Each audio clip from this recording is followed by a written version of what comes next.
Welcome back to the Leading Yourself podcast.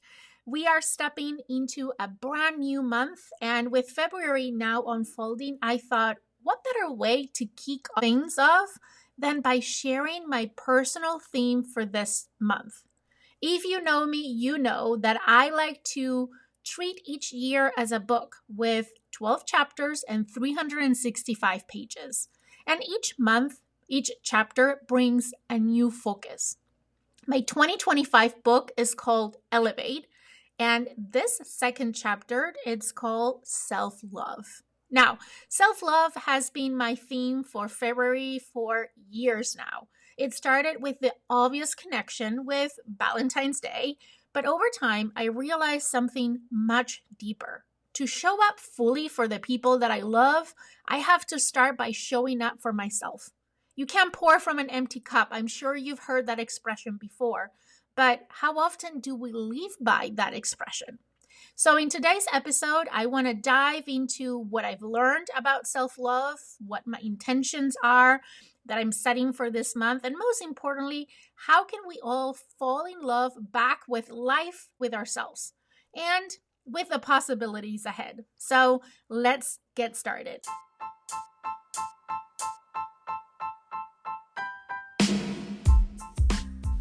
Welcome to the Leading Yourself podcast. This is your host, Carolina de Arriba. I'm an HR professional, health and fitness coach, wife, mom, and above all things, a goal-getter. In this podcast, we're going to be digging into all things leadership, professional and career development, habits, and relationships. This is a podcast for those who want to become the best version of themselves. Those who have big dreams and are willing to embrace the journey and put in the work to achieve them. My goal is to share with you the tools, tips, and tricks to help you in your journey. So let's dig into today's episode. When people hear self-love, they often think about bubble baths and spa days or treating yourself to something nice. And while those things can be part of it, self-love is much deeper. It's about how you talk to yourself, how you prioritize your well-being, how you set boundaries for yourself, the way you honor your needs, your goals, your dreams. Self-love is about choosing yourself daily, not in a selfish way, but in a way that allows you to give your best to the world. It's recognizing that you deserve the same kindness, the same patience, and the same grace that you extend to others. But self-love isn't just a mindset. It's also an ongoing practice. It's something that you cultivate every single day. That's why I want to share 7 powerful ways to fall back in love with yourself and with life. These aren't just feel-good tips. They're foundational shifts that can transform the way that you show up for yourself and for the world around you. So if you have been feeling stuck, uninspired, or a little disconnected from life, here are 7 ways to reignite that spark. The first one is, or the first step is to pause and take a closer look at everything that occupies space in your life. I call it take inventory of your life. What brings you energy? What drains you? What's aligned with the person that you want to be? This is where self-awareness comes in. I like to journal. I like to put pen to paper, but you can just reflect on these things, right? But what is working in your life right now? What is not serving you anymore? What changes do you want to make? Think about your daily habits, the people that you surround yourself with, the commitments on your plate. Are they supporting your growth? Or are they depleting you? Are they giving you energy or are they taking energy away from you? Taking this kind of inventory helps you make conscious choices about what you stay and what needs to go. The second practice is speak kindly to yourself. The way we talk to ourselves is one of the most powerful aspects of self-love. Your inner dialogue can either build you up or tear you down. I know you know what I mean by this because I am sure you've experienced both sides of that coin. Have you ever caught yourself saying things like, I'm so stupid, or I'll never get it right? Would you say those kinds of things to your best friend? Probably not. So, why do we do it to ourselves? Here's a few things that can help shift that dialogue, that internal dialogue, and speak more kindly to yourself. Like starting your day with positive affirmations, saying things like, I'm enough, I'm worthy, I choose to treat myself with kindness. I know it sounds stupid, but why not giving it a try? When you do these affirmations, especially when you're just waking up, I was reading recently about these studies that there's 2 times in the day where you can retrain your subconscious mind. That is when you're about to fall asleep and where you're just waking up, because you're transitioning between being fully awake and being asleep. And if in those moments of time, both again when you're falling asleep and when you're waking up, you insert things like positive affirmations, you can start to retrain your subconscious mind. That same subconscious mind that has those negative dialogues that we were talking about. The other thing you can do is when negative thoughts creep in, reframe them. Instead of saying, I'm failing, you can say, I'm learning. That's just an example, but think about how could you change the language? Language matters. Words matter. The other thing is being mindful of self-criticism and replacing it with self-compassion. I know it sounds nice, but how do you actually do that? Well, when you catch yourself criticizing yourself, say, okay, maybe I'm not yet. Yet. That is a key word. The person that can do this, but I trust that I will be and I learn. I love to lean into and leveraging the word yet. Anytime that I'm criticizing myself or I'm having this negative thoughts of I'm not good enough or I'm not going to do this thing, instead of saying I'll never get this right, I switch it to it seems like I haven't been able to get this right yet. Very similar words, totally different meanings, right? The word yet just infuses light at the end of the tunnel, hope that you can change things, and you can. That's the truth. You can. So be mindful of when that self-criticism kicks in and replace it with self-compassion.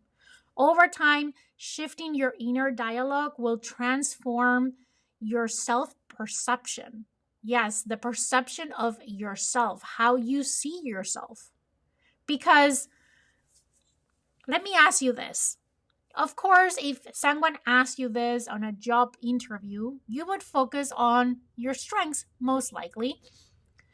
But if I ask you to be brutally honest with yourself and describe yourself and tell me all the things you love about yourself and all the things you don't like about yourself, I bet the latter will be much longer of a list than the former.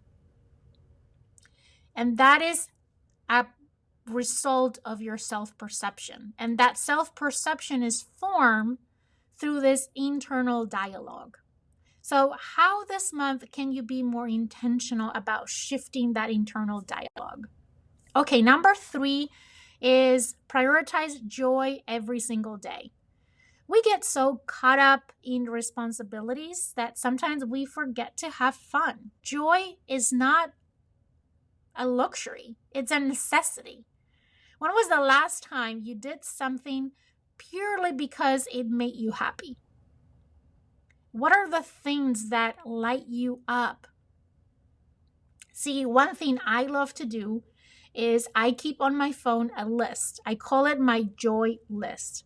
It's a list of all the things that bring me joy. And a lot of times it's simple things like the smell of coffee in the morning or the taste of my coffee or going on a walk outside or spending quality time with my family, to things a little bit more sophisticated like going on a family vacation, right?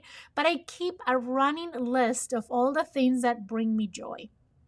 Maybe for you is dancing around the kitchen while making dinner, or reading a book just for fun, or watching a sunrise with a cup of coffee. Make a list of all the things that bring you joy. Joy doesn't have to be grand, planned out events. It's in the small, everyday moments that often we overlook.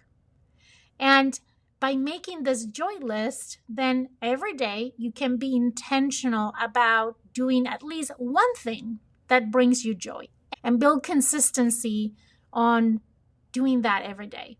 And I assure you that the way you're experiencing life, the way you feel about yourself, and the way you feel about your life will start to shift. You just have forgot about injecting joy in your day. So let's bring that joy back. Number 4 is to slow down and be present. We live in a fast-paced world. We're constantly chasing the next goal, the next milestone, the next big thing. But happiness isn't ahead of us. It's right now, here, in the moment. So things like trying to put your phone away during meals, or savor your morning coffee without distractions, or taking a deep breath and fully experience the present moment are ways that you can slow down and enjoy the present. And realize that happiness is not ahead of you, but it's here, right now, where you are. The more you slow down, the more that you can appreciate the beauty of what it's already here. And it can help shift this mindset of scarcity to a mindset of abundance, a mindset of seeing how many things we have in our life that can actually inject happiness that we often take for granted. Number 5, set boundaries and protect your energy. Loving yourself means honoring your time, your energy, and your peace. So saying no to things that drain you, protecting your alone time, setting limits on social media and toxic relationships. Those are all ways that you can set boundaries and protect your energy. If you don't protect your energy, others are going to take away your energy. Boundaries are not selfish, they're an act of self-respect. When you respect yourself enough and you respect and honor your time, your energy, and your peace, you see yourself saying no to more things, especially the things that drain you, to protect that time that you have with yourself, to put limits on things that have a negative impact on you. Remember that energy draining list that we did on the first tip that I share with you? How can you set limits on those things? How can you protect yourself from those things? Practice number 6 is gratitude. Gratitude shifts our focus from what's missing to what's already beautiful. I like every morning, as part of my morning routine, to write down 3 to 5 things that I'm grateful for that happened in the last 24 hours. For me, this has been a life-changing experience. Sometimes, if you can't think of things to write in your list, then you can think about more holistically, like thanking your body for carrying you through life. The other day, I was watching a video of a motivational speaker that doesn't have limbs or arms, and it brought a lot of perspective of the things that I personally take for granted. And here is this individual that has all the reasons to feel miserable, and it's full of energy and loving life and loving himself and all the things that life brings to him. And here I am, having a body that carries me through life, and I'm constantly thinking about the things that are missing in my life, that in the big scheme of things are not that important anyways. Notice the little joys, the sunlight streaming through the window, the laugh of a loved one, the warmth of your favorite sweater. Practicing gratitude for the things that we already have help us shift our mindset from what is missing to what is already beautiful in our lives. And this can be a great way to fall back in love with your life and with yourself. And here's the magical thing about gratitude. When you start looking for reasons to be grateful, you'll find them everywhere. Once you start a gratitude practice and you know that the next morning you're going to have to write 3 things, you're constantly looking for things to write down the next day on your list. And the last one, number 7, give yourself permission to grow and change. You don't have to have it all figured out. You're allowed to evolve, to change, to outgrow your old versions of yourself. Let go of the pressure of being perfect and embrace the idea of yet. I talked about that earlier. You might not be there yet, and that's okay. And then trust your journey and trust that your journey is unfolding exactly as it should. I think I talked about this on a previous podcast episode. A lot of times in our minds, we have a timeline on when things should happen and how they should happen. And just because things are not happening in our own time doesn't mean that they're not happening when they should happen. What if we're just miscalculating the timing? I personally have learned that when something doesn't happen exactly in the time or the way that I was expecting, there is a reason for that. Most likely because I'm not yet the person that can take on what I want. I'm not yet the person that is capable of enjoying the success or living in that place. Self-love means allowing yourself to be human and allowing yourself to let go of this pressure of always being perfect and always knowing everything and things unfolding in your own way at your own time. You need to allow yourself to evolve, to change, and to grow into different versions of ourselves, because at the end of the day, that's what we're constantly doing. We're growing into that next version of ourselves that now will be capable of experiencing life differently, accomplishing different things, being different, showing up differently. All right, so now that we've talked about what self-love really looks like, I want to challenge you to take action. For the next 7 days, I want to invite you to commit to at least one of these self-love practices, whether it's journaling, slowing down, practicing gratitude, setting boundaries. Choose one and see how it shifts your energy. The key is to be consistent for those 7 days. And if you want an extra layer of accountability, send me a DM or tag me in social media with your self-love practice this week. And let's do this together. I'll be your accountability partner. Falling in love with yourself and life again doesn't require drastic changes. It starts with small, intentional choices. Choosing to speak kindly to yourself, to slow down, to prioritize joy, to set boundaries, to appreciate what's already good. So here's a reminder for you.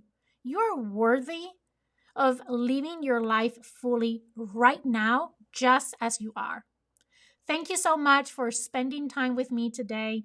As always, if this episode resonated with you, share it with a friend who might need a little self-love boost this month of February. I'll see you next time here on the Leading Yourself podcast. Until then, take care, be kind to yourself, and have an amazing week. Okay, my friend, that's all I've got for you today. But before you go, 2 quick reminders. Number 1, if we're not already friends on Instagram, let's get connected. You can find me as Leading Yourself Podcast. Number 2, make sure you're subscribed to the podcast so you never miss an episode. Thank you so much for joining me today. I am incredibly grateful that you're in this journey with me. I want to leave you with one last thought. I want to remind you that you're destined for more and that every step that you take brings you closer to becoming that best version of yourself. Embrace each day as a chance to learn, grow, and chase your dreams. The world needs you to shine brightly, so go out and show up fully and authentically. Take care, and I'll see you next time.